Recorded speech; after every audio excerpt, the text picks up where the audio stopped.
En entrevista para El Ciudadano TV nos encontramos con el ciudadano argentino Martín Carotti. Él es especialista en geología y nos va a hablar esta vez sobre el tema de la minería en América Latina.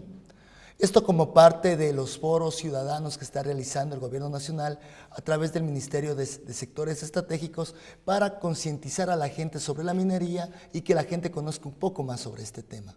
Señor, muy buenos días y bienvenido al Ciudadano. Muy buenos días, muchas gracias por invitarme. ¿Puede comentarnos este momento o explicarnos en términos generales cuáles son los mitos que se tejen actualmente sobre la minería?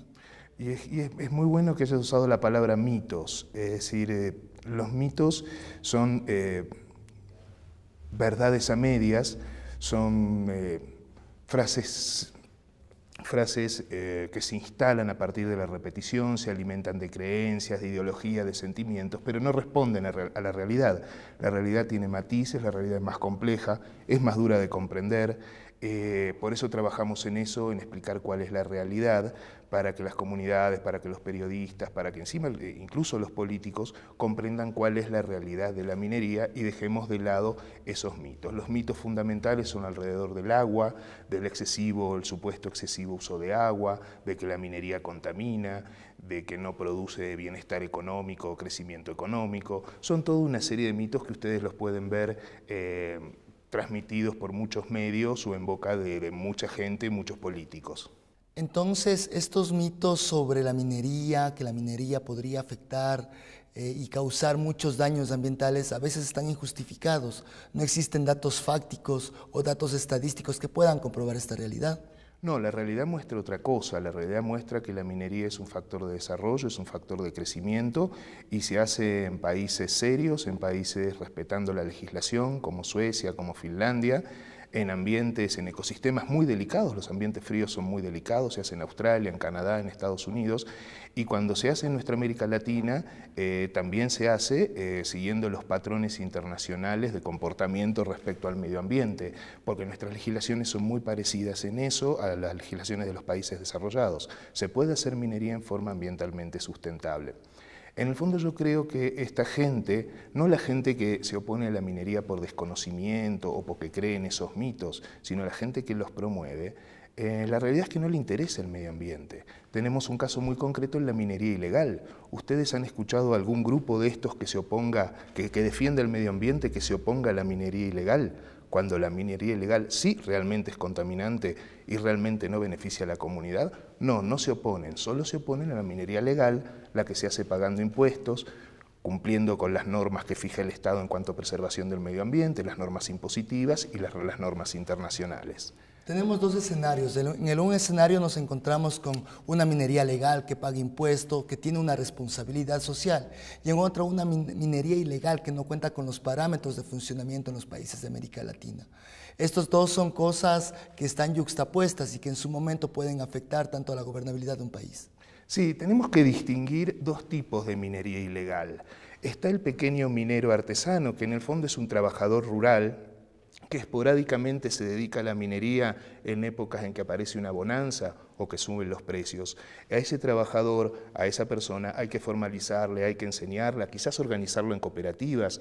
También el Estado podría darle la posibilidad de vender a buen precio su producción, de manera de acercarlo al sector formal y que esa persona entonces disponga de las tecnologías básicas elementales para no dañar el medio ambiente. Y lo más importante es restar ese trabajador del otro circuito ilegal, que es el circuito ilegal mafioso, lo podemos decir, de organizaciones ilegales que se benefician grandemente con la minería ilegal y que son los que ponen las topadoras, las retroexcavadoras, y en países como Colombia son los que están apañados y financian a las BACRIM, a las bandas criminales. Actualmente, hace 2 meses estuve con el viceministro de Defensa de Colombia y comentaba que una de las principales fuentes actualmente de recursos de las bandas criminales es la minería ilegal.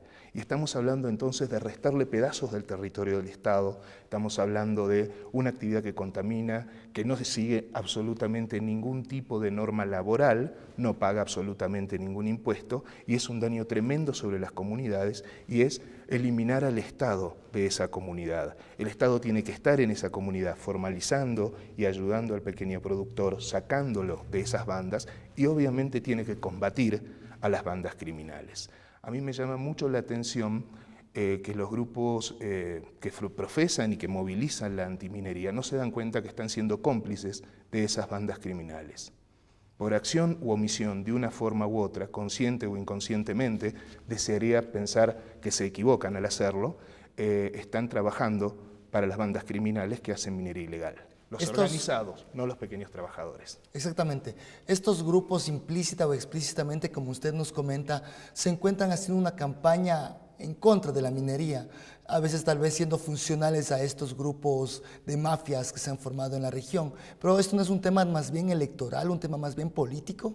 Por supuesto que el discurso antiminero también es comprado, digamos, por políticos para posicionarse, para hacer internas, para competir políticamente con otros políticos e incluso para ganar cargos públicos, porque es un discurso entrador, es un discurso llamativo, es un discurso que entra muy bien a los jóvenes, y si no damos la información necesaria, si no proveemos los ejemplos, si los comunicadores no comunicamos cómo es la minería realmente, ese discurso demagógico prende en la gente que no está informada. Por eso nuestro deber es informar, y el deber de la comunidad es también pedir que le informen.